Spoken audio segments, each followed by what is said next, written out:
All right. Hey, everyone. I hope you guys are all having a fantastic day. I was in the process of making a video for you guys, but I saw Bitcoin dipping a little bit more, so I wanted to talk to you guys about that. Happy Sunday. There's no football today, so it's more of a work day for me and a trading day for me, but the trades have been perfect, so we'll talk about those here in a few minutes. Before we get started, as always, Loki, you want to say hi? Where's Loki? Where's Loki? Yosha, Buddha, Buddha. All right, well, he just wanted to say a quick hello to you guys. Hey, Villa, happy to see my man. Hope you're doing well. I had a very long night, so I recently woke up. Well, not too recently, I should say. Got my water for today's stream. Going to talk a little bit. Then I'm basically going to be making that momentum strategy video for you guys, which I think you guys are really going to like. So, there we go. All right. So let's just kind of dive into the charts real fast and just see what's going on here, because it hasn't actually been bad on the weekly chart yet, but the daily chart showing a little bit of weakness, and the 15-minute chart showing me a little bit of weakness right now. So if you guys didn't know, we've already been bearish with Bitcoin for a while. I can actually even pull off all these drawings here because we don't need them. If you guys are new, monthly chart's been bearish for a minute. The weekly chart's been bearish for a while. The daily chart's been bearish since over here back on the 18th of January, and you can see the fall through that happened there. The 4-hour chart's been bearish since over here the 28th of January. So there's been a lot of day trading and minor swing trading opportunities that you guys could have been taking, right? That being said, on the macro level, everybody is very much concerned because Bitcoin's been crashing, right? We've been coming down, down, down. We were reaching all-time highs back in October, but when we had that tariff threat of 100% on China, well, we just started to deleverage and money started to flow out of the system, and it was absolutely horrible, horrible, horrible. And hey, John, happy to see you. I'm happy to see both of you guys in here as well. So it's just been a bad time for us, you may say. It's just been a very, very bad time for us. But I will say this. Historically, when we've looked at these opportunities of when to buy, when to trade, and do stuff like that, especially during a bearish market where you want to make a bounce, we've always used Fibonacci levels, basically retracements, to find out when to buy. And you can see what happened back over here in 2021 as we were entering into a crypto winter, or a bear market, if you want to call it that. You saw that we bounced off of the first level here, the 0.236 level here, and we bounced up for a few months before ultimately coming down all the way down here to the 0.5 level.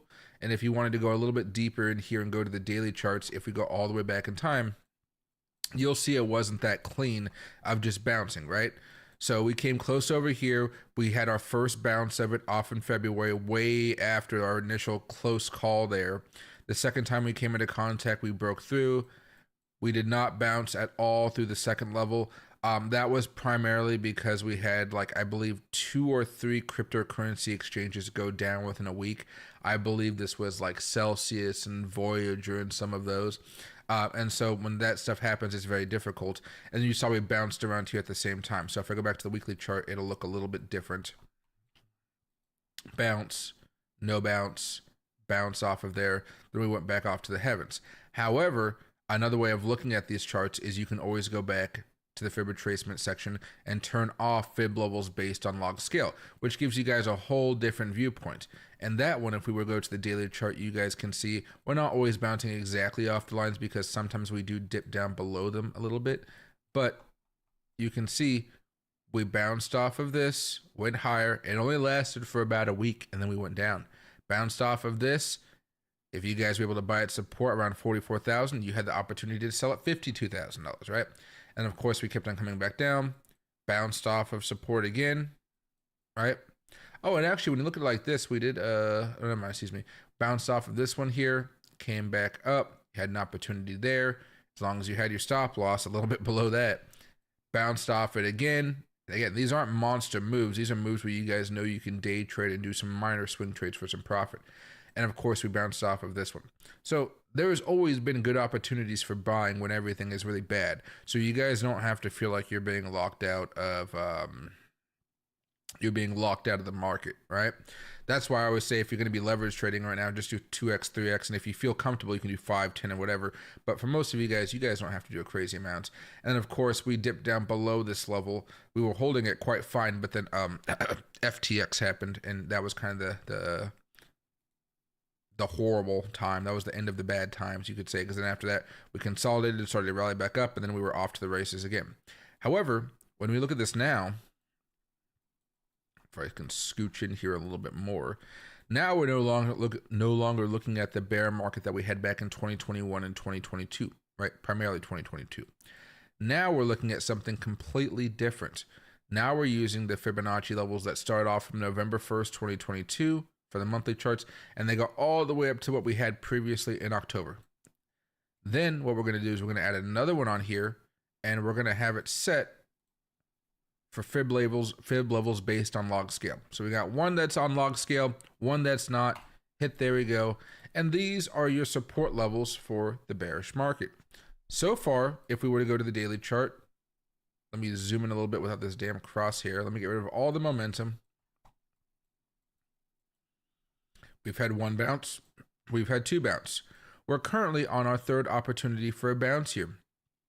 Last time, it took us a few days to actually have that bounce and start to go higher. But so far, we're 2 for 2 on the Fibonacci bounces. What's going to really wreck people, I believe, when they buy these types of bounces is they're going to be expecting something a lot more than what they're going to get. The bearish momentum is still there, so you can't hold for long periods of time expecting massive gains. For instance, if you were to buy at the support level right here, at most, if you sold at the very top, you made 7.5% profit. With leverage, that's pretty good. But most of you guys might have sold at this little consolidation range towards the top, so for 4% profit. That's still respectable, especially since everybody else is losing money right now. Next time, you were able to get back up here around 12%. That's pretty darn good gains. What can we get over here? I'm not sure, but I think we can possibly start making our way back up towards resistance. So at least 82,000 bucks. If you're buying at 77, 82,000 I don't think is out of reach. And if you wanted to cut it down a little bit more, maybe you can say, hey, if I'm buying at 77,000, maybe 80,000 is enough. What you'll need though is kind of a flexible trading strategy, which is something we don't really do on this channel too much. But for instance, you're buying right now at 77,000. You're looking at the 4-hour chart, you're looking at the 1-hour chart, the 15, the whatever, and you're trying to find a Fibonacci level that could work. Well, we don't know exactly where the low is yet over here. You might have thought it was over here, but now we have a new one. And so when we're looking at our Fibonacci levels here, maybe if that's the low that we get, maybe your target could be around $80,000. If you're being a little bit more greedy, maybe it can be around $82,400. So if you guys want to buy right now, there's your clear level of selling for your scale out zone or for your 100% sell zone. And then everything above that, you can just be like, okay, that's gravy on top. That's gravy on top. Gravy, gravy, gravy. So, but again, we don't know if this is the bottom yet or if we're going to tick back down even a little bit lower, because that does change these numbers, but not by much. So you know, if you want to buy right now and you want to be a safe trader, you know your target is around $80,000, and you know your stop loss is basically around the $75,800 level. For me, I might just make it $75,500 just to give myself a little bit of breathing room. But besides that, that's all I'd be thinking about doing right now, because that makes everything simple, especially if you guys are just trying to buy support and sell some resistances. On the weekly chart, you can see bounce, bounce. Hopefully, we're going to have a bounce right here. It's not like we've had necessarily the worst news out there in the world to really cause Bitcoin to come down plummeting, right? We've come back down here before during a tariff debacle, which we're kind of in right now, where we've come down crashing hard, and then we bounce back off of these levels, and we're doing just fine. Just so I can show you guys what I mean by this, we'll focus on April of 2025 last year. This is what I was getting ready to do with you guys. I had my, I was revising my script before I went live, before I started recording. But here's what you did back in the day, all right? The low, and you just go back up to here, all right? Now, we didn't even hit that first level. So what we got to do is go back over here, change it up a little bit, and you'll see there's a weird story that happened back there because we were in a kind of a different environment. We only managed to bounce off of this sucker for a day, and we didn't even come into contact for that one. Luckily for us, I believe in these types of scenarios, we're not really hoping for big moves down. And I think that's just because of the big news cycle that was happening, right? Back then, we still had some bullish momentum. We weren't really falling off a cliff. I don't have the MACD on here, which is the big thing that we need to focus on this one. There you go. We were still bullish here. We're no longer bullish, guys. We're in the bearish system, so everything's just going to change up a little bit. But I will say, as before, I told you guys last night, yesterday afternoon, that there's still tons of trading opportunities. I just wanted to point out one to you guys, so you guys know everything's bearish, down to the daily still bearish here, the 4 hour still bearish, whatever, right? But if you go to the 15-minute chart last night, yeah, there we go. We had a crossover that happened at 11:15 a.m. and the other one was at 11:15. Yeah, both 11:15. 11:15 was right here. Again, you take that trade, you short it down to support level, and boom, you're happy as can be. I know these aren't the big monster trades that you guys have been hoping for, but they have been working out pretty well. I would say overall pretty well. All right, so you had one right there, and the most previous one that we had was back over here at 2:30 a.m. this morning. Okay, I was up, but I wasn't at I wasn't at the charts, right? So 2:30, right over here. Again, you may be like, oh my God, it goes back up. Whatever. Your stop loss is way up there. Your stop loss is over here, that big level of resistance. Guess what? You could either sell at support right here, or you could use Fibonacci levels and aim for the 1 level. I like Fibonacci levels because it just always seem to work in my favor. And you can see the 1 level is just a tad bit below, and we actually had a crazy bounce off of that sucker, and then we actually had another bounce right over here. All right, so over here, scale out the greed level. Greed level is you admitting you have a lack of discipline, and I have a lack of discipline sometimes, so I'm not going to act like I'm some great disciplines trader. I get greedy every now and again too, right? So I just want to let you know, and also right over here, crossover right there, crossover right here, so like 5:15, what is that, 5:15 right here? This also came down. You weren't going to have a Fibonacci easy time there, so you might have actually just had to look for these extra support zones if you wanted to hold on that long, just because we haven't had that bounce around effect, right? But still, it came down when the signal told you it was going to have a lower move. Now, it might have taken some time before you hit that support level right there, but it hit it. Point being, so many great trades right now. This is still a really good time for trading. So just make sure that if you guys are going to be learning my strategy that I'm going to be making for you guys literally after I'm done with this stream, like literally, here's the, I'm going to teach you guys how to set everything up. Then we're going to be doing the strategy itself, and then I'm going to teach you guys how to execute it. But I have the whole thing right here. Nope, that's my VPN. There we go. Right, got it all here. The whole freaking shebang-a-bang, plus all the other stuff we're going to be talking about. And hey, Michael, you're welcome to use my music for my YouTube channel and your Doge Live. Some great bangers I've cooked up GarageBand. Ooh, dude, I appreciate that. I'll test it out here a little bit later on. I was having an issue with it actually a few minutes ago. I have it propped up here, my server. It kept on saying that somebody, my account was open somewhere else. And I'm like, what the fuck? I haven't used this account in months. Months and months and months I haven't used that account. Like I literally had to get a new TradingView account because I forgot the information from my last one from the other stream that was bumming out because the CPU was crashing on their servers thing. So I will hit me up on an email or something like that so I actually remember, because I have a horrible memory. But I'm always down to, like, what do you call, play people's music, especially if it actually adds to a little bit more of the vibe, right? And hey, Will, happy to see you, my man. Hope you. Let me see. I can't read right now. Even though I got context, I still can't read. Oh, hey, Will, to the feed. Happy to see you. Hope you're doing very, very well. Thank you for joining the stream here. Called you man for a second. I apologize for that. And hey, Gus. Mike, is this the beginning of another crypto winter? And how long do you think Bitcoin is going? And hey, Fitz, happy to see my man. Right now, I don't. Actually, yes. Right now, it feels like a crypto winter. Yes. Right now, it does feel like we're going into another crypto winter. We're already seeing those larger bounces.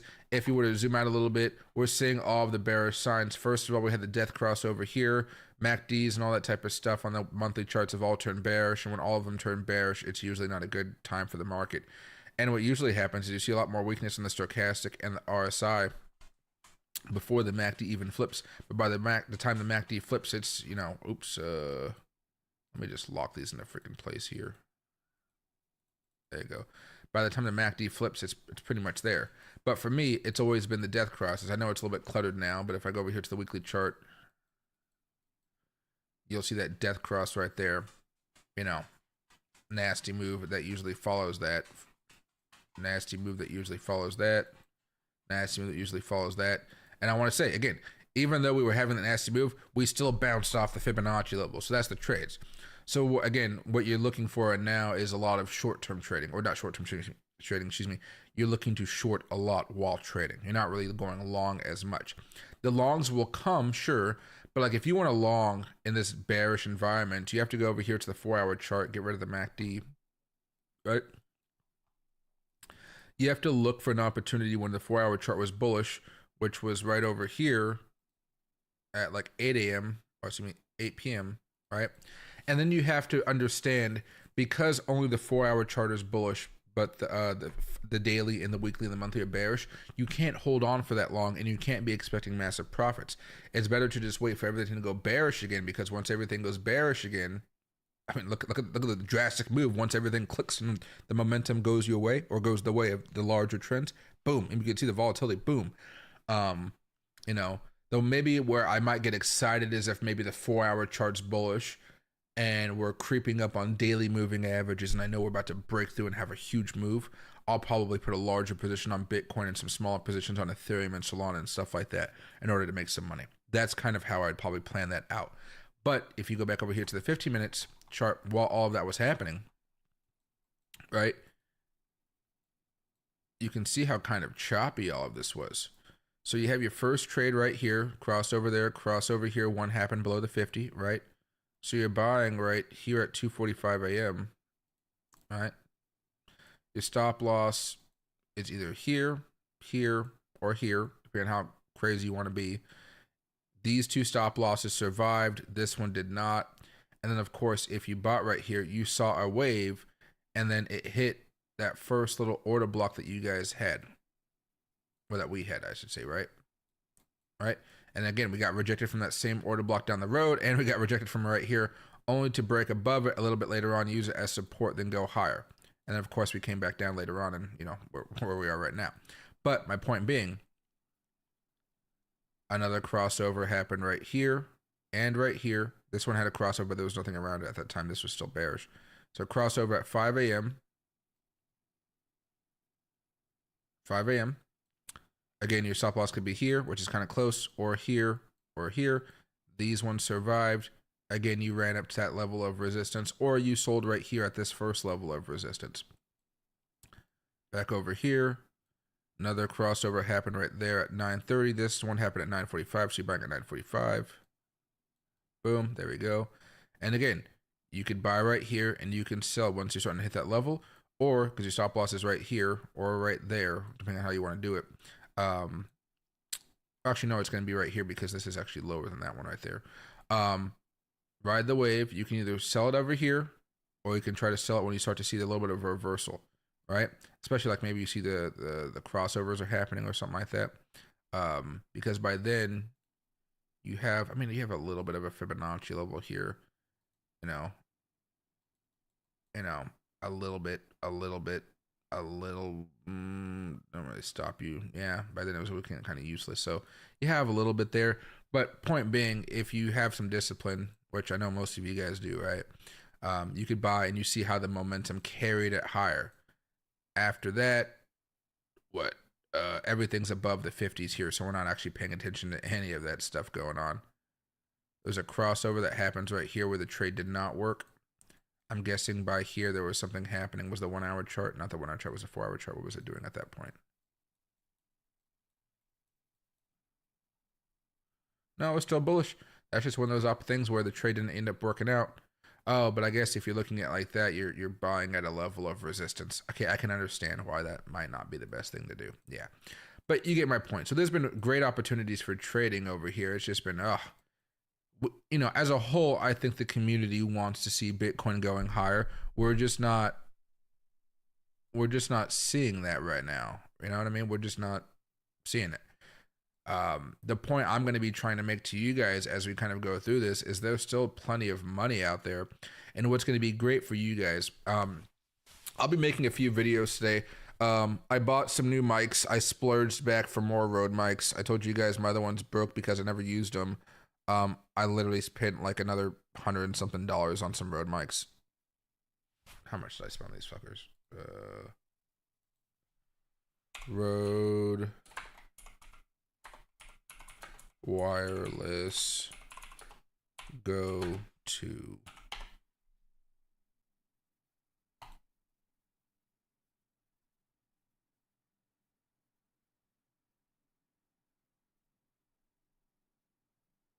Do they have them?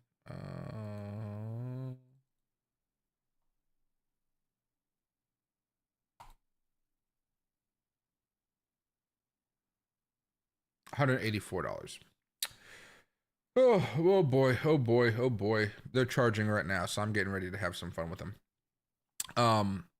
But I'm gonna start doing a few other videos that I did in the past. I stopped doing like top copy traders and stuff like that. I'm hoping to have my friend build me a trading algorithm that can partner up with exchanges and just do my strategy with it. But I just don't know if there's an algorithm that can actually do that or not. But we'll see. But yeah, so right now what we're seeing is a last ditch effort by shorts to try to push Bitcoin down and push us down to that next level. Typically what we see is a strong amount of support at these levels though. That's why I'm not too concerned with it right now. Normally we manage to hold, it may be choppy, but we usually bounce up temporarily. It could be as low as 4 days of bouncing at this level, but we bounce and then we fall through and we go down a little bit lower. So what I'll do is I'll go up to the second chart here. I'll get rid of all that crap. And I think I still have it up here. I do not. Okay.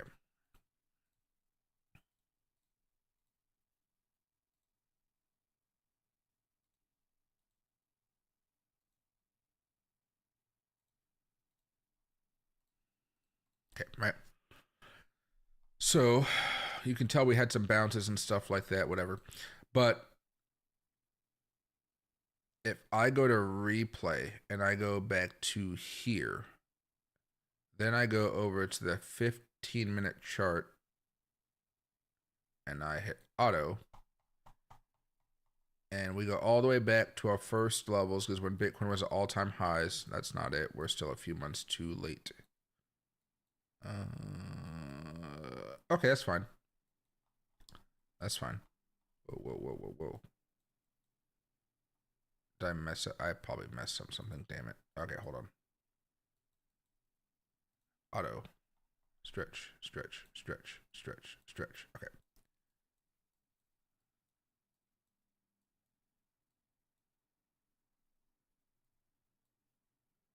Yeah, there we go. Okay. Sorry. I messed up something when I did the 15-minute chart, apparently. You see how we dipped on this first one? All the way back in November 2021. You see how we dipped? And then this is Friday. This is later on Friday. Bounce again. Then we bounced again over here Sunday. So Friday, Sunday, bounce. And then we had the big move. So if people bought down here, they were happy to sell over here. Although you own that was the profit. Buy here, sell here, not some sell in some magical land up there. And then we came back down, had a bad time. Bounced off of this one. This was you had to be up on Friday at 9 o'clock.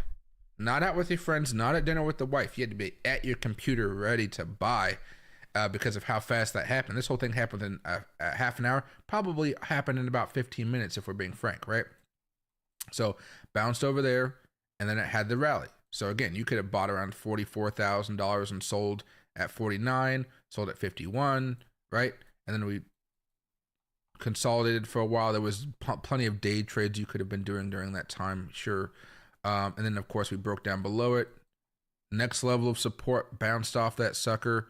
Again, came back down a little bit lower, still within that weekly candle of bouncing, which is important, not just looking at 15-minute candle. Damn, I feel like fucking the emperor over here. But you know what I mean? So again, had some crazy times. You could see this is just a glitch of data that must have came through because this looks kind of absurd. But again, with there we go. Within all that, you had a nice bounce, right? Hit that one for the first time, got to buy it. Had another nice bounce. This time didn't hold. This time didn't really hold all too well. Again, the first time usually is the most important. Had a nasty bounce over here. This one was interesting because this is when we were having the Celsius stuff and the Voyager stuff. So exchanges were like completely falling down.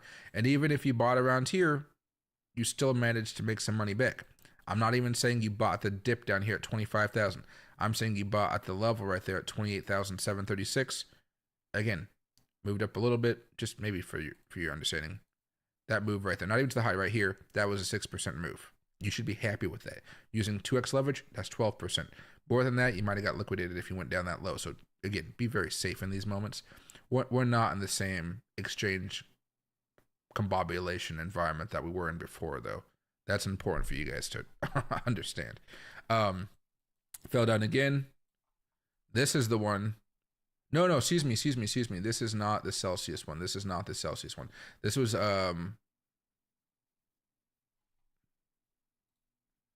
I wonder if I can well, I'm not even gonna go that deep into it. This was an exchange, but I just forget the one it was. We also had another exchange fail over here, plus some interest rate decisions. This was the one time we really didn't bounce.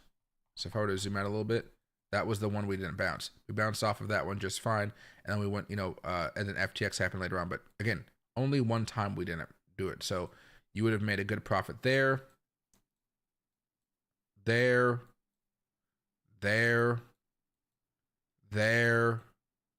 there. Not every profit is massive, but it's a good profit, right? Because you're finding a way to make money when not many people are. I will say though,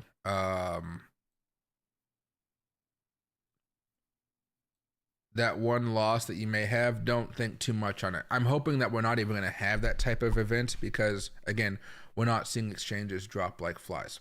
So let me get out of this replay section now. I'm not going to save that replay. Let's go back over here to the weekly charts. Get out. Oh, there we go. So that's what it looks like on the weekly chart, right? Bounce, bounce, bounce, bounce, bounce, no bounce, no bounce, bounce, bounce. Excuse me, guys. All right. So just keep that in mind, guys. But yeah, so get ready for some more videos and stuff like that. I'll be doing more of that over the next few weeks. We're not really set up for this one right now, but I'll be teaching you guys some strategies as well. That way you guys can make some money during this market. A bear market is no different than a bull market as far as like a trader's ability to make money. The only real difference I see is your mind just has to be kind of twinge that direction. Like, okay, now we have to be in this direction. Now I have to understand that even though I want Bitcoin to go up, it probably isn't going to be going up. So I have to make my trades as we go along, right? Because right now, look at this. We've done a small bounce already. I'm hoping for something larger, but during our little conversation, Bitcoin hit a new little low over here. Not a new low like that, but remember what we just talked about? We were trying to think about it having a Fibonacci level here, but was like, is that really going to be the low? We don't know yet. Well, apparently it's not, so we're still waiting. But you go back in time, we're still on the weekly candle. You're not like we're still there, and we still have to wait. See how far we got down below that one before we had the reversal? It was a minute. So I'd still be probably buying around here. If you guys are a little bit more cautious, don't worry about it. These are very risky things to do in the first place, even if we have all the historical context. That's why I tell you guys, usually you guys can just wait for the 4-hour charts to turn bullish, right? Or maybe the daily charts turn bullish with the 4-hour charts, which hasn't happened in quite a bit of time. And then you can try to day trade that, especially if you guys only want to go long, right? But for now, that's the trade to be had. You're buying at a risky position at a risky time where things don't look that particularly great, and you're hoping that we can hold and go higher, especially because we do have an older level of support. Theoretically, on the weekly, we could probably, what do we got? We got 2.5 hours left of this week. Theoretically, we could dump all the way down here to 74,500 and then have a reversal coming up tomorrow. That's just the way it is. I will say, though, when we're looking at those opportunities for, there you go. When we're looking at those opportunities for bounces and stuff like that on these charts, what makes it really fun and really tempting to do certain trades over others is when you see these bounces happening, right? If there's a time where we're about to break above a moving average or below, you'll normally see much more volatility, so you feel more inclined to hold during those positions, right? You see how you can see a bounce right here, and you can see how we broke through the 20. See how big of a candle that was right there? And of course, the opposite side coming down. But you can short this down because the momentum is saying you want to be shorting over it going long anyway. We bounced off here again. Again, we're below that. Had a big move above, a big move below.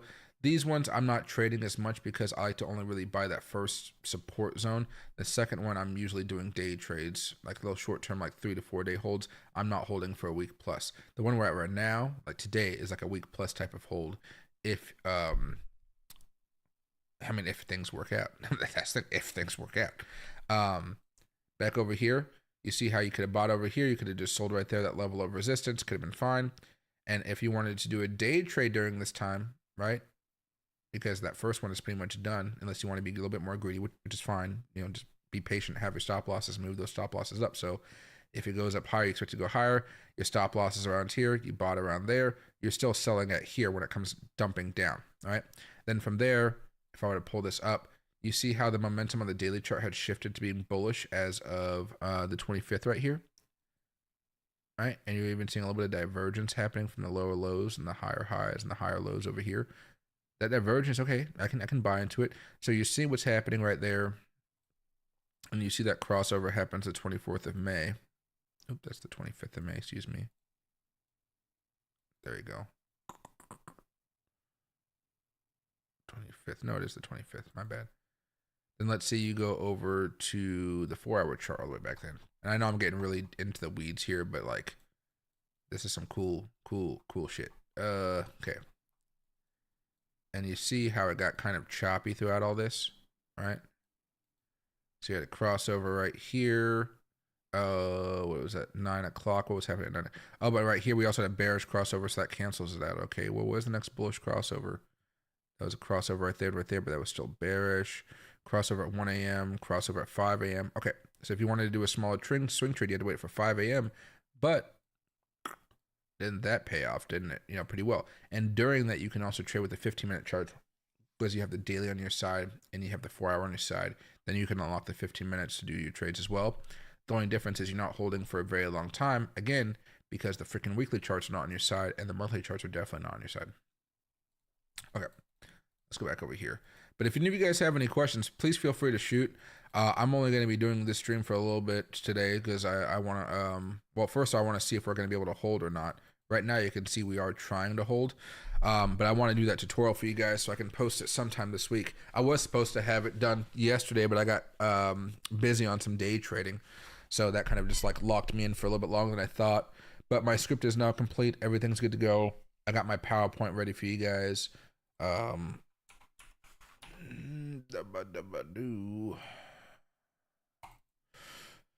Yeah, here we go. So I got this all ready for you guys. So this should be out tomorrow morning. It's 1 o'clock my time or 1:30 my time right now.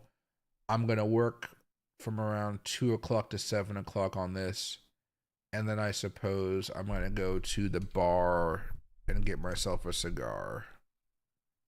And I'm gonna start making videos after that at the cigar lounge. I'm gonna be testing all of my new little mics and stuff like that came in the mail. I actually have a box of them too, which is pretty nice. So yeah, get ready for all that type of stuff. I'm hoping I can get it all done today. I'm hoping. If I get stressed and I'm not gonna finish it, I'll let you guys know. But I'm hoping I can get it done, right? And hey, still oh, it got disconnected again? No, it's back up and running. It's back up and running. Let me go check out my channel here. Go live.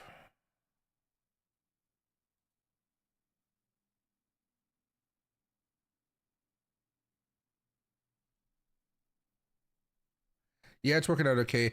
Yeah, all the viewers left because what do you call there was a disconnect thing. I don't know what the heck happened on it, but it's working now. It's working now. But yeah, I was very much confused with that as well. I don't understand why this stuff happens, but I'm just gonna have it running for the next few days on my one of my windows here, so I can just keep an eye on it. So if it ever disconnects again, I can be like, boom, there we go. There we go.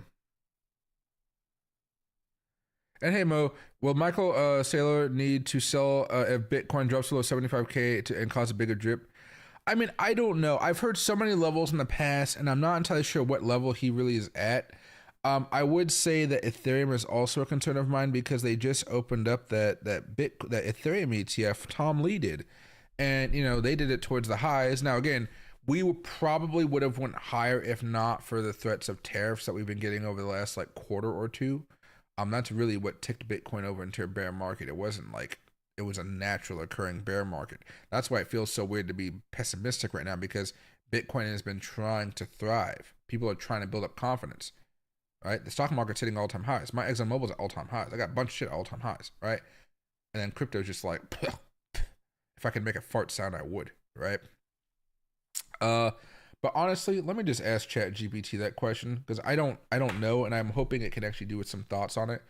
So let me go over to thinking. I'll do extended thinking here. I'll just post this side. At what price does the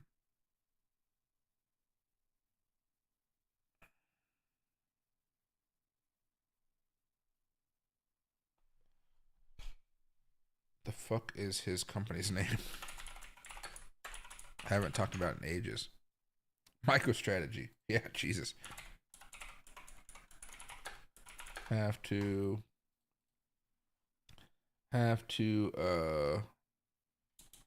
what price does MicroStrategy get liquidated from their Bitcoin holdings, or do they have to start selling to cover losses?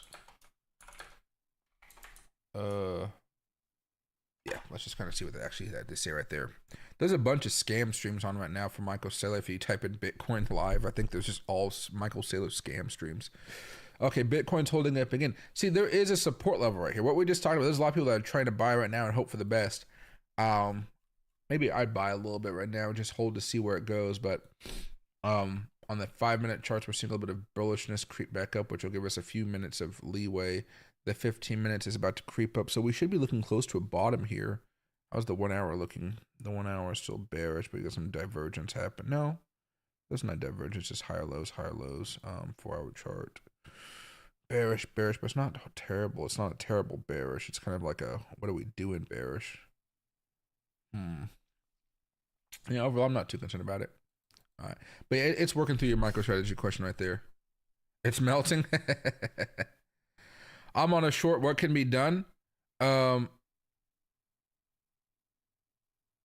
if you're on a short right now, you're probably looking to at least scale out of some of your positions because it's already hit the next big level of support, right? If you're looking to short for a longer period of time and you started shorting at like 90,000 or something like that, and you want to keep on holding, you can definitely keep on holding it. It'll probably keep on going down lower, a month from now, 2 months from now, because of how everything's looking. Like I said before, the only thing that I can really see, I think the government's in a partial shutdown right now as well. It hasn't even been big news, but it's there. But one of the things that I told you guys over the last few weeks is the only thing that I can see right now that would get Bitcoin completely juiced up and ready to go is like one of two things, right? First thing, which is unlikely, the Fed cuts interest rates fast and quickly. That's not happening, so I don't even really talk about it too much. The second thing, and this could happen, is right now you guys know the Supreme Court is deciding whether or not Trump can use the tariff powers as he's been using them. So if they say and then come to a ruling that Trump's tariffs were illegal, well, what you would see happen there is all the tariffs go back to the 2025 pre-Liberation Day levels. If that were to occur, you would see Bitcoin just go skyrocketing. But I don't imagine that to happen. The Supreme Court's been pretty generous with executive power. And that's kind of what I like. I prefer a strong executive over a strong Congress because Congress is a bunch of idiots. Maybe besides Senator Kelly. Senator Kelly's just a funny dude.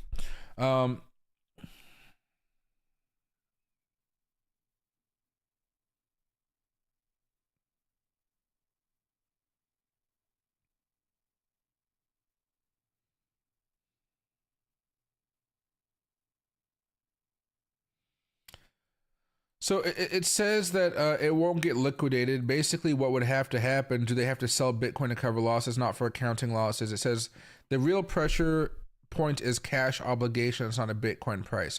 MicroStrategy's filings make the key dependency explicit. They have a large fixed charges, debt interest plus preferred dividends, and do not expect their software business to generate enough operating cash to cover obligations.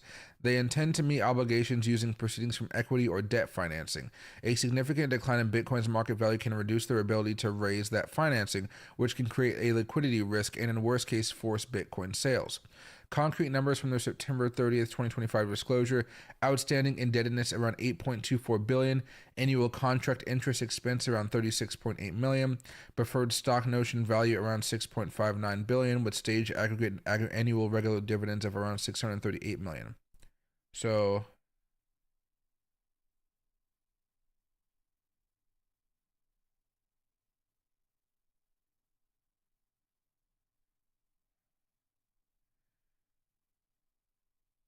roughly they don't have to worry about things until Bitcoin gets like 13,000. They should be fine. They've sealed up a lot of their pressure points, so I don't see any big issues there. Now for Michael Saylor personally, maybe that's a little bit different, but I think they're fine. All right, let me push this back right here a little bit more. So then, hey Tom, or hey T Lee. No, he won't. No, he won't. What? Oh, let me see right there. Push this back a little bit further. Yeah, man, this is just not the market environment we've been hoping for. But again, there's tons of day trading opportunities here. You know, if you guys haven't started day trading or swing trading, all type of stuff, this is still a great time. Sorry, my dog's over here being nosy. Where's Loki at? Yeah. He's over here chilling. This dog has more of a food budget than I do. I know. Because I got to eat healthy. He doesn't. He gets to eat. Well, I guess he eats healthy too, but he eats lamb and shit. I'm stuck on the chicken diet. All right. Let's pull this back a little bit. I'm gonna make some videos for you guys this week about some of the tokens that I see some opportunities with. I had a whole bunch of them listed, but I reset my computer because I wanted to update, so now I lost it all. But one of them over here is like Canton and things like that. I think it was Canton. I'll have to see how new they are. It looks like the newer tokens are having a little bit of a golden age right now, while Bitcoin's having a bad time. So here's Canton very fast. Yeah, this one started up in November, right? These ones have been having some really good times. The November class, if you will, really, really good. Let me point this out to you guys real fast. You know, because, well, before we even get to the fun stuff, you know, everything's blood red right now. Bitcoin year to date is down 12%. Ethereum year to date is down 22%. BNB 12%. XRP 13%. Solana 20%. Dogecoin year to date is outperforming Solana, which is freaking crazy. Dogecoin year to date is also overperforming Bitcoin Cash. XRP, BNB, Ethereum, Bitcoin. It's the weird freaking thing happening right now. But I guess there's always been some like heavy money behind Dogecoin, and that they're keeping it up a little bit better. Not like drastically it's outperforming everything. It's just holding up better in these bearish times.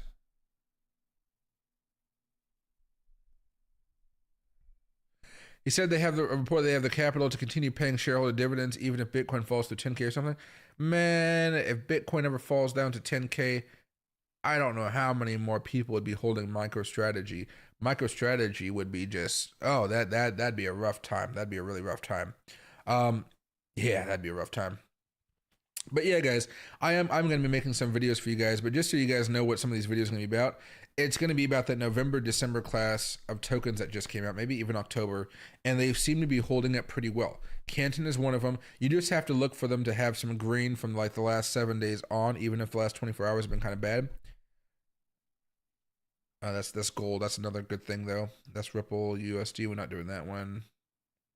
MYX Finance is fine, but it's too old. It's not meeting my requirements, I suppose. Layer 0, I believe, is another one here. Let me go over here very fast. I believe this is another November class. No, this is June of 2024. That's too old. Which one was I thinking of that was down here? Not Chili's.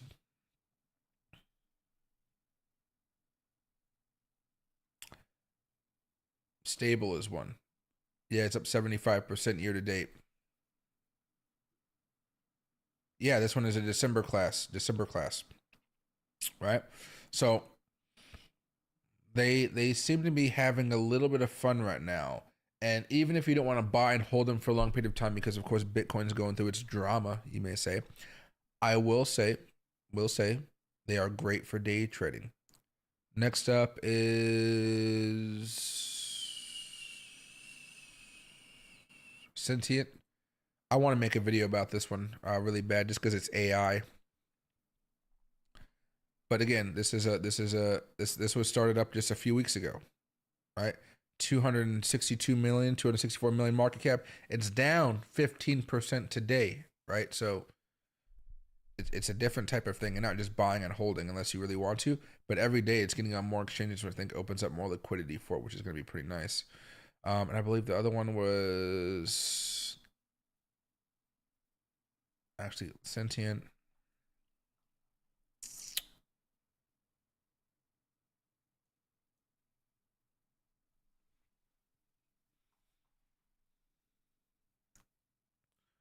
Oasis is too old, I believe, right? Yeah, 2021. It is having a good time right now, though.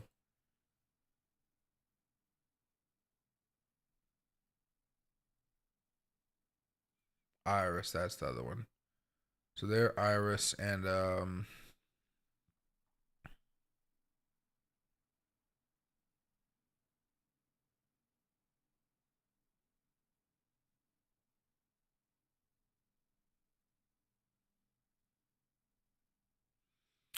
Stable. I'll make individual videos covering all of these here pretty soon, so I'm going to move them over here so I don't forget, because I already forgot them. I had to go back and look at them for a second. But again, if you guys want a day trader now, I just want to specify it is a shorter's market right now, unless you guys are looking to do this swing trade we talked about here with buying support and hoping for a boom that comes out afterwards. Because of everything that we've talked about before, let me just actually go over here to the weekly chart. There you go. Weekly chart. There you go. All right. Daily, let me just confirm everything's the same. 4 hour. Yep. Okay. So when you go over here and we look at all the momentum, which is usually how we trade when we're looking to like which way to go, all of the weekly charts are bearish right now. All of the daily charts are bearish right now. All of the 4 hour charts are bearish right now. This is like, we're in the depths. Like if you're buying right now, other for that support level thing, like it's a risky time. It's a risky time. Give it another 8 to 12 hours. I think we'll have more of an idea of what's about to happen here, as far as if you guys want to start going along on day trading. I think that'll open up some things. But it's gonna be a little bit different, right? And hey, what do you say right here? What happened to all those XRP shillers who said XRP to $10? Funny enough, I like to do YouTube Shorts quite a bit. They're just tedious sometimes, so I don't do it as much as I used to. I would actually find those videos of people on short form content talking about XRP, and I'd be like, hey everybody, XRP is a good hold. It's gonna be great, you know, but like it's not hitting $10 this cycle. There's no freaking way. But there's a lot, like there are channels. I believe there are channels that all they do is talk about XRP. And I'm not joking. Like, let me see if I can go up here to incognito mode. XRP. Yeah, Ripple Moonwatch. Ripple Moonwatch. If you hold XRP, have 24 hours. Warning, Trump and Ripple, XRP secret agreement at Davos, clarity at catalyst for trillions. If you own XRP, you need to know this now. Tomorrow, everything could change. Yeah. XRP and Flare just changed everything. Parabolic move. Now he's showing me a fucking green chart behind his head. If I go to XRP, let me see if I can pull this up. XRP is not even towards the top of my list. Yeah. That's such a green chart right there. Now long term, yeah, it's done okay, you know. People like me who bought way back over here. But I told you guys I was already selling over here once we started to dip back down and crash. I was like, bro, I've been waiting years for this. Years. And I missed out on selling over here, right? So I was like, yeah, I'm gonna sell. And look at this, we're at a support level right now too. If we dunk below that, oh, that's gonna be going back down to like 95 cents. Oh my god, that's gonna be abysmal for it. But Discover Crypto, right? This is BitBoy's old channel where the people took it from him, or there was conflict or something like that. I don't know. But I will say, Stockmo, right? XRP tomorrow. Know this before then. He just got 21,000 views talking about XRP. There's a raving community for XRP. They want to know everything about it. They want to hope and pray it goes to the millions, right? Right. Look at this XRP moonshot target, but literally the day before, XRP dumping will gold hype trickle back. 4 hours left, Bitcoin crypto price, XRP legal win, right? Like if I can go over here, maybe I can go to filters and I go to shorts, right? It always was XRP and XLM. XRP, the sleeping giant, is waking up. Can XRP be repriced for banks and retail? Crypto is cooked. XRP is cooked. Don't let your 5K RXP turn to dust, right? All these different things. XRP is about to go crazy. That was 8 months ago. Don't buy XRP anymore after this. There's a whole market for it, right? XRP to 64,000, dream confirmation. He got 16,000 views for that shit. All right. Most YouTubers that you guys know, if they're hyping up stuff, they usually aren't doing a very good job. Usually a lot of the YouTubers that I follow that are even on my radar, they're more boring. And I've just met them in person, right? Like Crypto George. Pretty boring when I see his videos, but I enjoy them. Benjamin Cohen, right? X. The fuck is going on? I always appreciate Benjamin because he follows me, even though I only have like 800 followers, but I appreciate it. And hey, Oliver, thank you for joining the membership. I appreciate it a lot, my man. You get some cool videos and extra technical analysis and stuff like that. Oh, CB. My nose is messing up.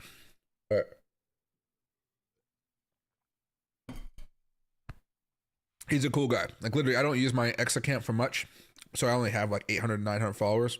I appreciate that he follows me. But you go over to his type of stuff, right? It's boring. It's good. Wake me up when September ends.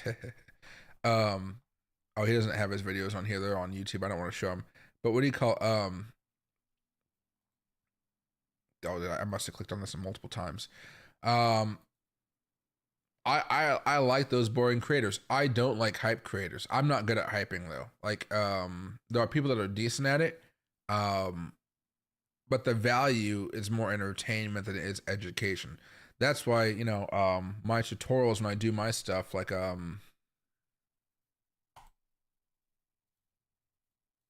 what would be something that I do over here? Oh, maybe over. No. Like my smart money concept stuff. If I go over here, I think I got to reach. Oh god, this video finally took off, but remember I was demonetized because they didn't like me. They wouldn't tell me what happened. So for all of last year, this video wasn't making any money.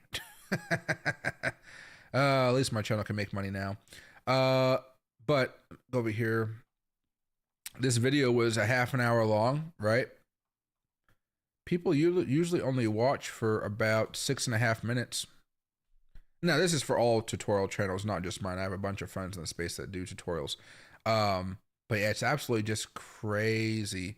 People don't really care about education too much. They'd rather be entertained, which is why a lot of my friends that do the entertaining content, they do it because they know they can make a lot more money being entertainment, which is fine, right? It is what it is. YouTube is, the algorithm is good for different stuff. Although with mine, I think I have this video here. This one, this is old, but this was made over 1,000 days ago, like years ago. But yeah, this was a 33-minute video and people only watched 7 minutes of it. It's crazy how much people don't like educational content. It's boring, and we all have very short attention spans these days. I can't blame them. But yeah, going back to XRP, nah, what do you call? Careful with that stuff. Careful with that stuff. Man, they're still trying to push this down here. They're still trying to shake some people out. They are really trying to shake some people out right now. Government doesn't actually shut down, and we pump back to 82K, I think. Well, if you're buying right now, it's 80 to 82,000 is going to be your sell zone if you're buying right now, right? We already had our first bounce. That first bounce took us from 99,000, let's just say $100,000, $100,000 up to $107,000. Realistically, for people, they probably bought around $100,000 and probably sold around $104,000 to $105,000. And then, of course, if they got too greedy and didn't have a stop loss, wow. The second time we bounced, we came from around $84,000 and we rallied all the way up at most to 97. But then we got hit with tariff talk from Greenland. We came fucking crashing down.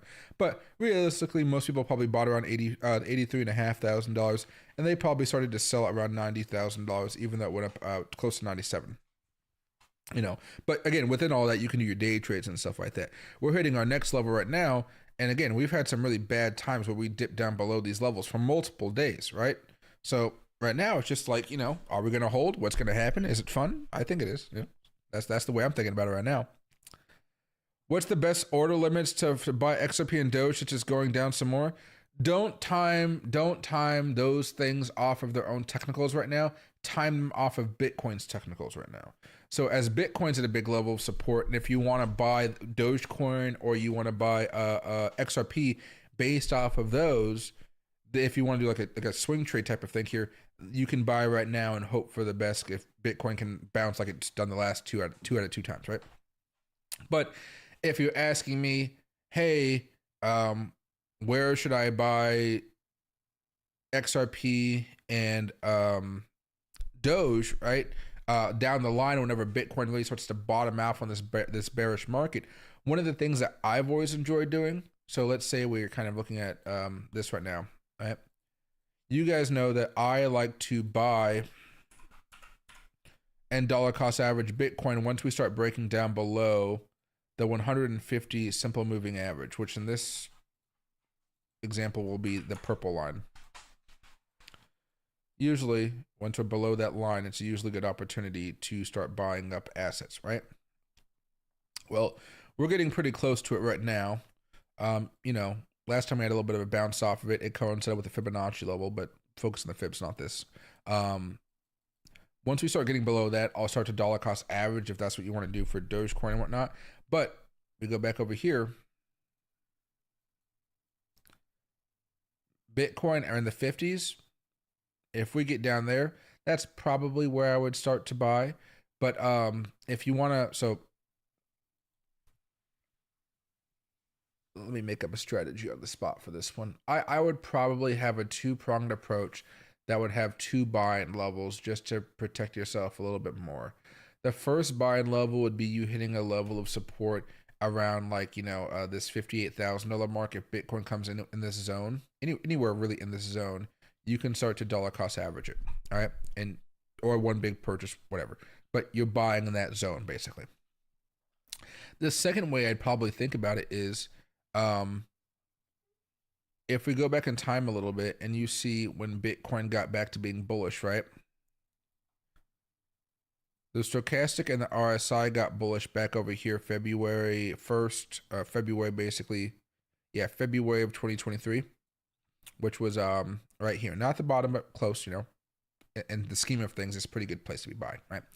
And then the MACD came in all the way to July, way kind of too late if you were asking me, but still before the larger overall move.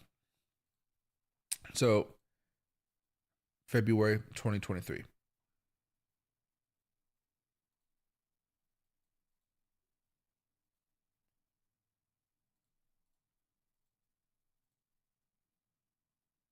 February 2023. Now, it's not the lows you got at 30 cents, but 36 cents. I'd still think that was a good opportunity right there. So you might just wait for the momentum on the monthly charts to shift for Bitcoin, and that gives you enough time to kind of buy with confidence when it comes to the Dogecoins and the XRPs. Now that was Dogecoin. February for Dogecoin was back over boom. Okay. Not at the lows of a nickel, but up here around 8 cents, and it actually went back down close to a nickel as well. So you could have dollar cost average if you wanted to, whatever. But that might be the way you play it right there. Again, you can buy right there. Sure, it goes down, but you're not levered up or anything. And then you could say, oh yeah, I bought right here. Well, we went up to the level of resistance right there. So that's 100% profit for holding for like a year, a little over a year. That's not terrible for a return. Now, you're like, okay, well, I expect it to go higher because it's Dogecoin. Well, it gets back up here, right? That next level of resistance. Oh, wow, that's all the way up to 349%. Or maybe you say, whoa, I want to go use the Fibonacci levels, I want to hit the one level. So you go on here, one level. Oh, yeah, 115%. Or the next one up here, 362. Oh, yeah, you're good. I mean, you're good, right? So that's the way I think about my mind. I'm not really aiming for the bottom. I just want to have the confidence to know, like, oh my God, we're going to eventually go up, and I don't got to worry about this. I don't got to stress about me buying it to keep on going down and down and down. If you want to think about the other way, though, let me get rid of this very fast. Point this out. Doop-de-doo.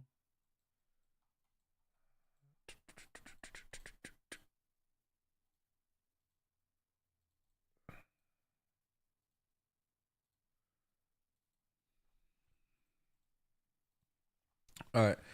So there was a few levels we broke, and again, that we had exchanges falling like flies. It was a different time, sure.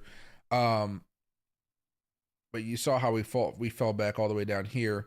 Well, if you wanted to, and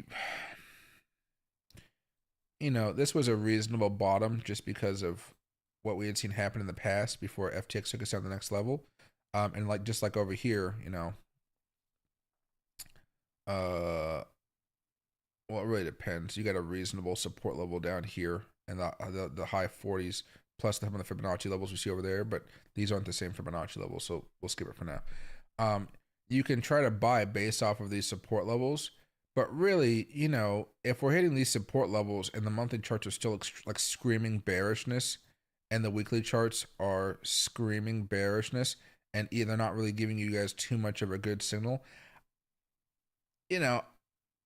I'd rather just wait. I'd rather just be patient and wait for things to kind of figure themselves out. That I'm gonna miss the low. That's the way my brain works. I'm not even gonna hit the low. I mean, who does? But sometimes you get lucky, right? You have some crazy limit order when Bitcoin drops like a rock. But yeah, so you can start to accumulate once we start breaking down below the 150 weekly moving average, slowly or quickly, depends on your speed, right? Sometimes we only dip for a minute. And then if you want more confidence by the time you open that trade and you want to, do some leverage behind it, you want to be more confident, well, then you could say, hey, I'm just going to wait for the monthly chart on Bitcoin to turn around on the stochastic and the RSI, not the MACD, but just stochastic RSI. And then you give it a few months and boom, you have a really good time. Right. And primarily, honestly, you're kind of looking at this like February. Okay. Then you go to the weekly chart. Weekly charts are choppy up here. No bullish crossovers below the line. The next time you have a bullish crossover below the line, it was right over here. September 23rd. And I believe, good God, it's hard to zoom in here. 23rd. Okay, so you have the buy signal come over here on the 23rd.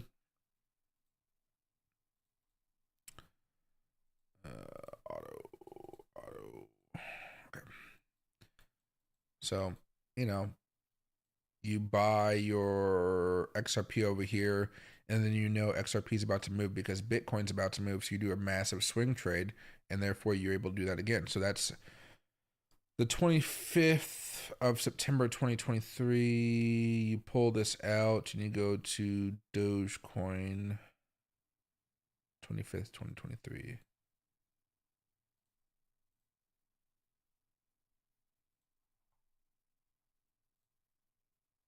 25th, yeah.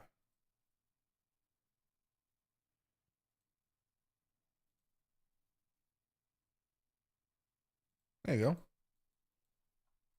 That one's not that bad, right? You're still kind of buying towards the low point of Dogecoin. You know, Bitcoin's about to rip, and because, you know, Bitcoin's about to rip because you're getting the daily chart, the weekly chart and the monthly chart aligning for the first time in a minute. You can kind of ride that wave, and of course you can look at different Fibonacci levels, extension levels, whatever. But you buying and it's going to go up. That's what you're hoping for, right? And of course XRP would be September 25th. This one a little bit more choppy. Now XRP has always been a little bit different than the rest of the cryptocurrency market because of the lawsuit and stuff like that. But again, it may not be as long, but 51 cents, you know, 45% profit towards the top. More realistically, let it come back down a little bit. It's around 20%. And of course, you know, you have your stop loss down here for like a larger move because you're holding this for weeks. And of course, it does go higher. But XRP has always been a little bit different because it's just a different breed than everything else in the market. But most other tokens, it'd be a little bit better. But you see how Dogecoin was a little bit of a better result for that one. But again, that's kind of how I would personally do it. A little bit more simple. I feel like I have more confidence when I do it that way, and I don't got to stress about it. Now, the issue with all that, of course, is we're not we're not even close to having something like a green MACD on the monthly chart show up. We're a little far away from that right now. Just a little far away from that right now. So, I'm gonna chill for a little bit. And even right now, we're still making these little lows. We're not like lower than where we were back over here, but we're still creeping down a little bit. Probably for the next few hours. Like I said, we got to wait like another 8-12 hours before we kind of settle down a little bit here. Bears are going to try to get us to move down to the next Fibonacci level quicker than expected, which is way down here at $71,000 basically. I don't think they're going to be able to do it, but you know what? If Trump tweets about tariffs today, that would do it. Right now, the tariff threats and the tariff tweets and stuff like that, and the instability, like maybe we bomb Iran today or something like that. When that type of stuff happens, that's the equivalent of the crypto exchanges going down back in 2021 and 2022. Right? It's not something we're happy about, but we have no control over this stuff, which is why you've seen so many traders kind of spooked out of going in heavy leverage. Because I was actually explaining this to a good friend last night because he was asking me about Bitcoin and why it kept on falling. And I showed to him, like, you know, we were pumping right there. We had broken out. Momentum was shifting on the weekly chart. Not the monthly chart, but the weekly chart. And then Trump said, hey, we want Greenland, tariffs on you if you try to push back against us in any way. Right? So, of course, tariffs knock us down a little bit. And also, there was two sets of tariffs. There was the tariffs against the Europeans for Greenland, and the threat of them, not even implemented, just the threat of them. And then the other one was the threat against tariffs on Canada. I don't remember. Trump tariff Canada.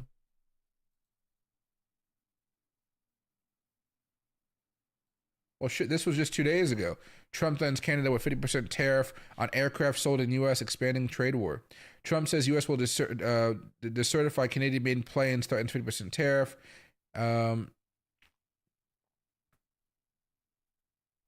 Okay, there's something more about China that was more interesting. 6 days ago, China says Canada deal does not target the U.S. after Trump tariff threat. Yeah. Trump threatens Canada with 100% tariffs over possible deal with China. So, yeah. And then, of course, all-time highs. And then Trump threatened Trump tariffs, China.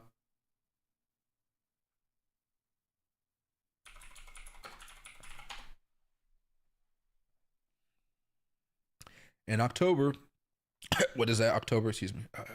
October. The Trump administration moved to impose 100% tariffs on various Chinese goods, including critical minerals and rare earth elements, in retaliation for China's tightened export controls of these materials. All right. So it's really tariffs kind of fucking us over right now, which is interesting because although we had that crazy scare last year with the tariffs. We really didn't. We had noticed a pattern back over here when Trump was threatening tariffs against Mexico, right? Earlier, he would threaten something, threaten, and then what would happen is he would back down because they would give him something small.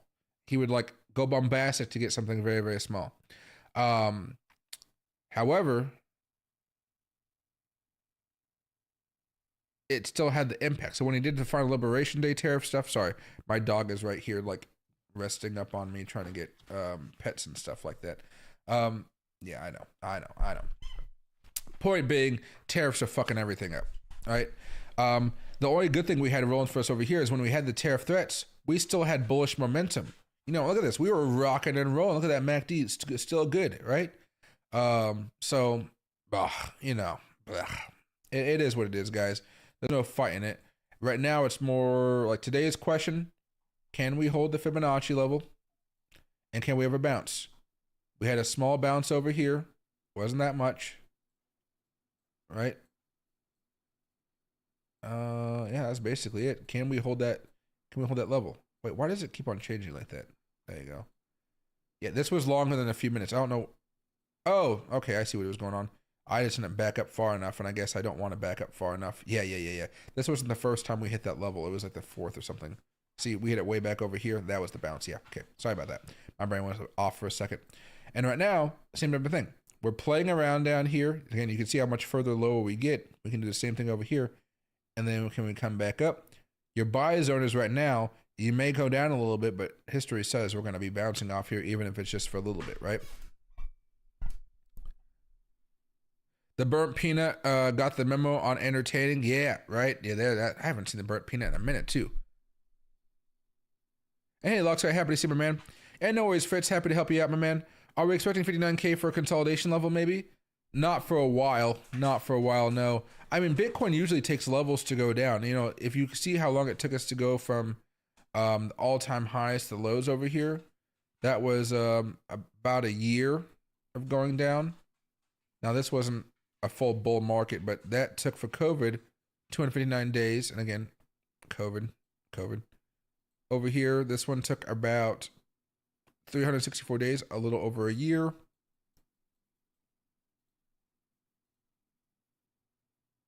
$413 days, a little over a year, and even went lower over here. So really like 2 years. We're past the years of 2013 and 2015 though. I would hope. But no, it usually takes a time. So far from this one, we're only 112 days in. We still probably have a whole another half of the year to go. You know what I mean? We gotta wait until maybe October, around October this year. You know, yeah, it's not a pleasant experience. Again, the weird thing is this is all tariff. Like this is all tariffs. This is not like a normal Bitcoin type of move. It's much different. It's much different. And hey, I just got happy to see my man. What's up, big dog? I got a question. Is there any other hope for new Solana memes? Is activity besides BNB, I'm guessing? Right now, I haven't seen much opportunity. What you're looking for here is, do you need to go outside? Okay, my dog needs to go outside, so I'm going to stand up real fast, turn off my camera, and just go open the door for him, and he'll go bust out. I'll be back in like 10, 15 seconds, but dog comes first. I'll be back in a second. All right, come on, boy.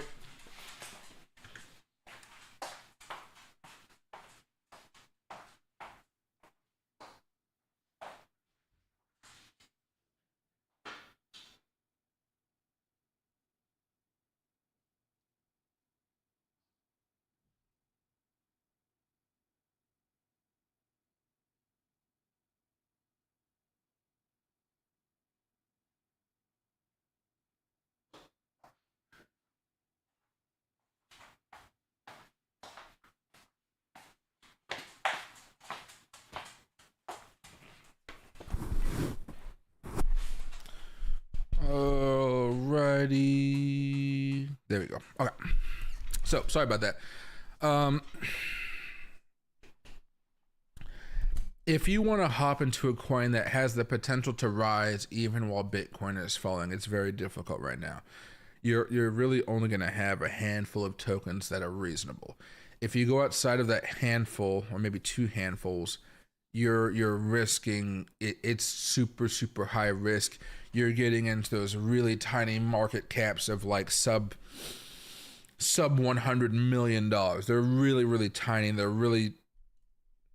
They can be heavily manipulated. Let's just say that, right? Now, with those small ones, they get pushed by influencers who are paid by those meme coins, so it's a little bit difficult, a little bit different, right? But just be careful if you go down to that level.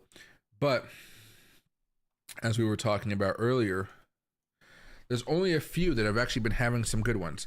What I've noticed is right now there are a few tokens that have been that went live around October and November and December and January of the last few months, so like the last quarter basically. A few of those have been popping off and they've been pretty consistent. So when they have their dips, people have been buying them up. Now, I haven't done the technicals for them yet. I'm going to do them later on. But the ones that you might want to look at here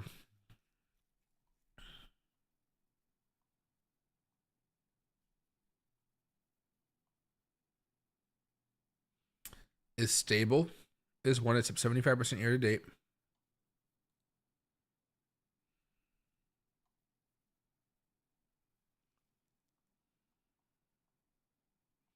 Kite is one right here. I forgot about Kite.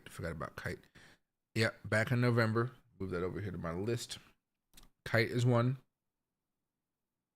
And it's not just buying and holding, it's also day trading as well. So just understand that, because again, these tokens that we're talking about, Kite, that's 250 million. That's still a very low market cap already. Sentient right here, year to date down 30%, but this one has been moving up a lot over the last 90 days, so it's in that conversation. Plus it's AI, which I like. So good on that one right there. Sentient, again, 262 million.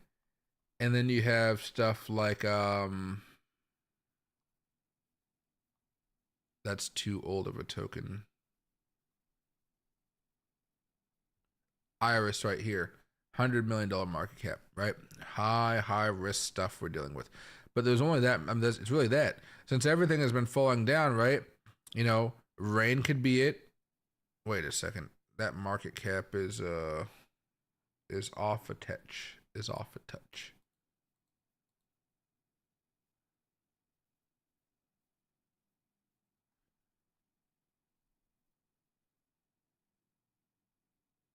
Something is off with this. Doesn't have a $3.35 billion market cap, unless I've missed something. Yeah, this was started back in September, so still relatively new. Yeah, but again, there's one you might look at. I don't know why it says it has that market cap there. What does it even do? Decentralized prediction markets tool. Oh, that's kind of cool. Yeah, they only have 27,000 users. There's no fucking way they're at $3 billion market cap. Yeah. But shit, I'll save it all the same. You know what I mean? I always like to learn about new things and talk to you guys about them. Roll Bitcoin. I mean, I don't know what this is, but it's $150 million market cap. This is back of 2022. Oh, fuck that shit. ADI, it's up 100%.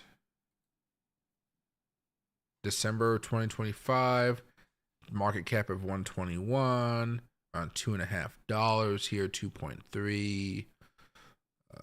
It's on crypto.com Kraken. There's an opportunity there. So I don't know what it does though.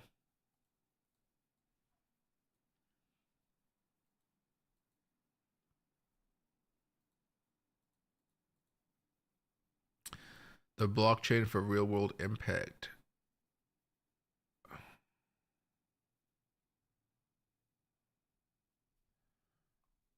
I mean, it doesn't really excite me all too much, but hey, it is what it is. Launched on December 9th. What's their oh shit, they still call it Twitter. Losers. I'm joking. ADI Foundation. Yeah, they only have like 5,000 followers, but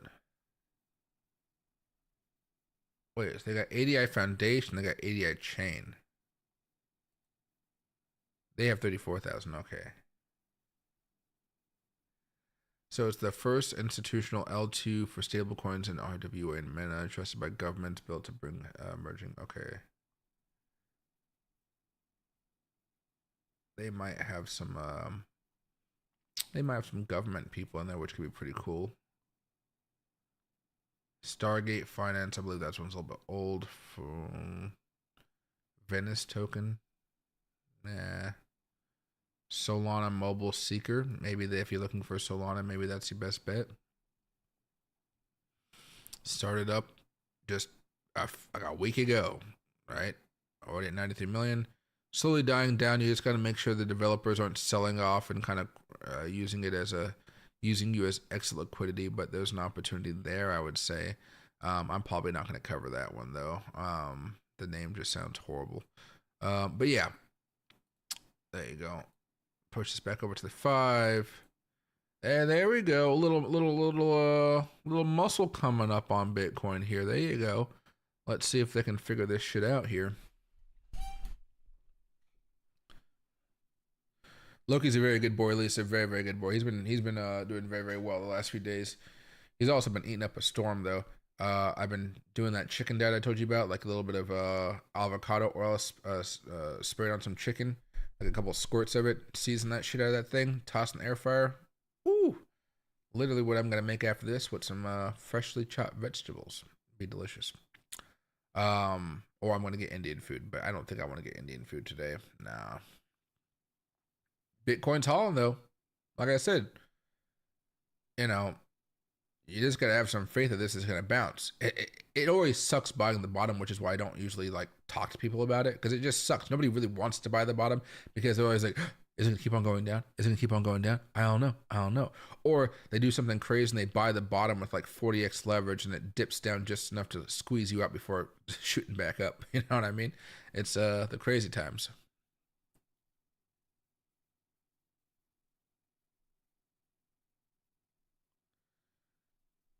You're looking at uStore and Seeker, SKR, fairly new tokens. If they're performing well, then you can hop into them. But for me, it's like, how are they performing year to date, or how are they performing over the last 90 days since they've pretty much opened up? Are they performing well or no? If not, not really worth it. You know, how many followers they got on social media? Do they got some traction? They got some hype that usually will help me out a little bit more. And then you see other YouTubers talking about them. Like I know I'm not going to be the first YouTuber talking about some of these tokens. Like this small one, it's 100 million. If I go over here,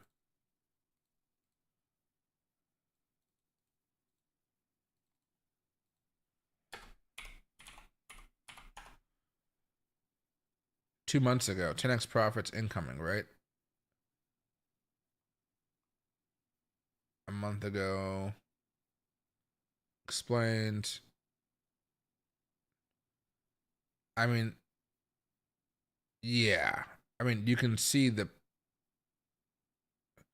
it's a different type of YouTuber covering these types of tokens.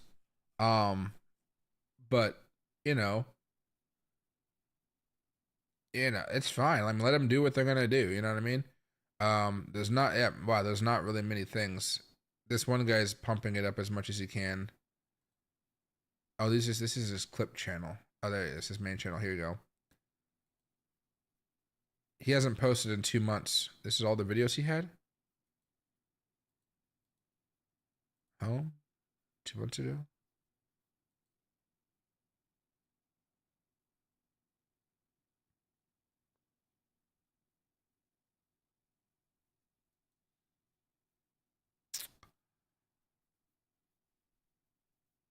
I mean, he's saying ICP to $800, I guess. I mean, I'm very confused. I'm very confused how his channel works. We make trillionaire. Honest crypto insights.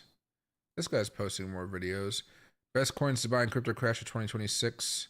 Clanker coin price prediction. Oh yeah, so he's just ripping through videos all freaking day. Yeah, that's the one I'm talking about. Sentient, you know, going parabolic. Why? You know, so like, yeah, it's interesting. It's interesting. He's not just covering the small tokens, though. He's talking about a bunch of different stuff. Shorts, best coins to buy. Yeah, it's just a different type of content. I don't edit my videos. I just talk to you guys. I feel like I convey much more information just by talking. Maybe one day I'll have like an animation budget, but like then I'd have to kind of imagine what animation would look like. But the one thing I would tell you guys right now is you see Bitcoin actually holding up quite well at the support level that we've been talking about. Ethereum still holding up just like Bitcoin, but you notice that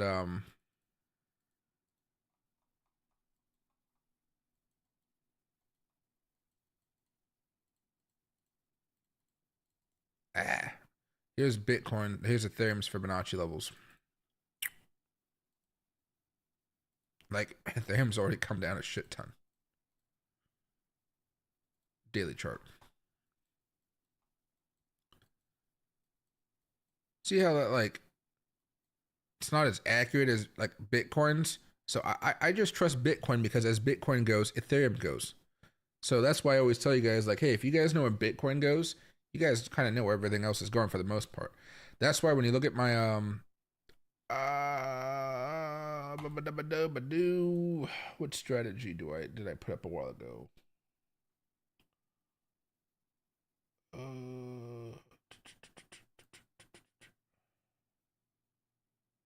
I gave you guys a strategy. I just forgot which one it was.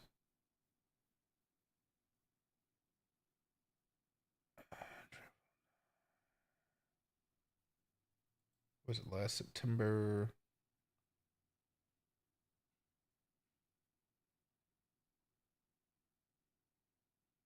Isn't it just on my... Let me see.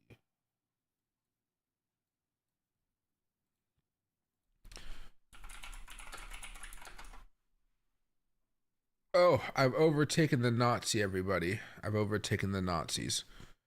For whatever reason, when I hit my name, usually there's the Nazi. I'm more popular than the fucking Nazis. There you go. Trust me, that was an accomplishment. This guy's been above me for fucking years. Years. Isn't it this video? No. Oh, it's because I'm live. It puts it up on top. All right, well, excuse me. Super trend. There it is. So I made this video. It's slowly grinding and getting views for people that want it. I guess people are finding it from Google search, not even YouTube. I explained in this video about how... Hey everyone, welcome back. It is all... I explained in this video how basically when you know where Bitcoin is going, you know where everything else is going. This is some different stuff and some super trend indicators, and we're doing some day trading and stuff like that. So look at those buy signals. Look, oh god, I missed. Yeah, oh yeah. Good times. I think right now though, even if you were just to add a simple super trend indicator onto your charts, I believe you still actually walking away with some money. Let me see. So when you add a super trend, you have to understand where the momentum is going. And so we've already talked about over the last few weeks, we've been bearish, right? So let me just put this right here. Right? And then the daily charts have been bearish. Well, actually, let's just go with the daily charts for now. Let's go. So the weekly chart's been bearish the entire time. We had a bearish crossover signal right there on the 4 hour, on the daily. So the 4 hour, after that time, if you add on a super trend indicator, yeah, came right afterwards. Look at that. Again, you're not doing the buys because we're not in a bullish market environment. And then look at that. Yeah. This is back to when the daily chart was bullish. You can see beforehand, working out okay. Even when it got choppy over here, well, again, the weekly chart, you're not even doing these trades in the first place anyway, because the weekly was bearish and the daily was bullish. No, the weekly was bearish and the daily was bearish. So you're not even doing these. No, this was bullish. Excuse me. Something was interesting happening over here. What was happening right here? What happened? Gray. Gray. Ah, yeah. We were choppy. Choppy. That's never a good thing. But yeah, even on the daily chart, actually. Yeah, because the weekly chart's been bearish here. First bearish move right there. Stop loss right there. Crazy stop loss, but yeah, that worked out. Second one was that right here. Short right here. Definitely went down even more. Yeah. God, I love super trends. They're just such a nice little tool to have in your arsenal. Okay, I should make another tutorial for you guys on that one. I feel like people don't like super trends, but they're really simple things. As long as you understand the way the moment, like where the market's going, you're good. And again, if you're seeing that sell signal on Bitcoin and you want to short into that or go long if it's a bullish environment, well, why don't you just buy Ethereum at the same time? You know, Bitcoin's only down 2% today. Ethereum is down like 6% today. Doge is actually flat. Doge is actually positive by 0.3%, which is wild. But you get what I'm saying? A lot of people will trade Ethereum based off of Bitcoin signals. And I kind of like that idea. Well, in fact, nobody taught me that idea. I kind of just started doing it myself, but I doubt that it was my original thought, right? Yeah, that's definitely not my original thought. It's just something I noticed and I started trading. You want to know the winning lotto numbers? Oh, God, I wish I knew. I wish I knew. I'd be out of this freaking country in a minute.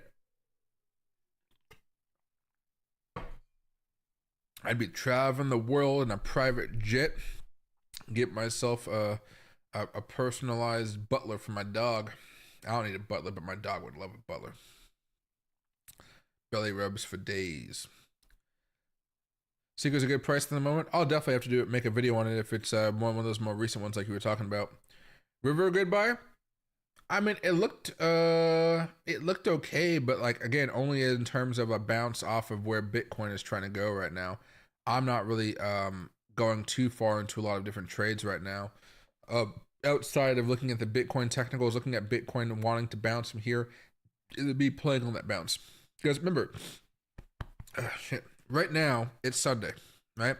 Tomorrow morning the market's going to open up, and Bitcoin's going to go drastically one way or the other. I guess because we're at support, you would assume it'd have a nice little boom here, but it just depends. Like back over here, this was Saturday, Sunday, Monday was right there. We still managed to have a little bit of bounce, but Monday for that week is where it started to really take off. Over here, that was Tuesday. Market was already open during that time, so I don't really have a problem having that reversal there. But, you know, I'd probably guess Monday we're going to be seeing some more volatility here. And these are old. You know, we can't use new stuff for that. But yeah. Biddy giving it up. There we go. But okay, everybody, I'm going to call it a day here. I'm going to go back to working on my video for you guys. I have to get this strategy video done for you guys so you guys understand my strategy so I can stop just having this on my charts all the time. Read some scripts, chill out a little bit. Then probably going to go smoke a cigar or something like that. If you guys are looking for new exchange, as always, go check out the ones I have down below in my description. Some of them give you rebates, so if you guys are like spending fees, they give you back the fees the same day, which I think some of you guys will enjoy. I've worked out a bunch of custom deals, and oh no, this is never mind. I have this is my YouTube. YouTube gave me this sweatshirt, but I also have a sweatshirt from BYDeFi. They just gave it to me, and a couple sweatshirts from Week. So I'm pretty tight with the higher ups of those companies because I go to conferences and I like to drink and smoke cigars.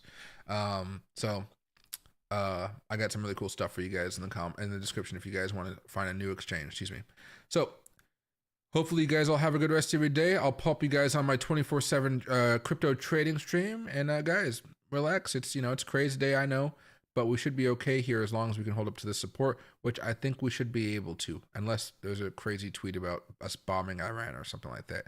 And before I go, let me confirm, we have not bombed Iran. Nope, it's all about the Grammys and Black History Month and Mac Lafleur. Bye, everybody. Thanks.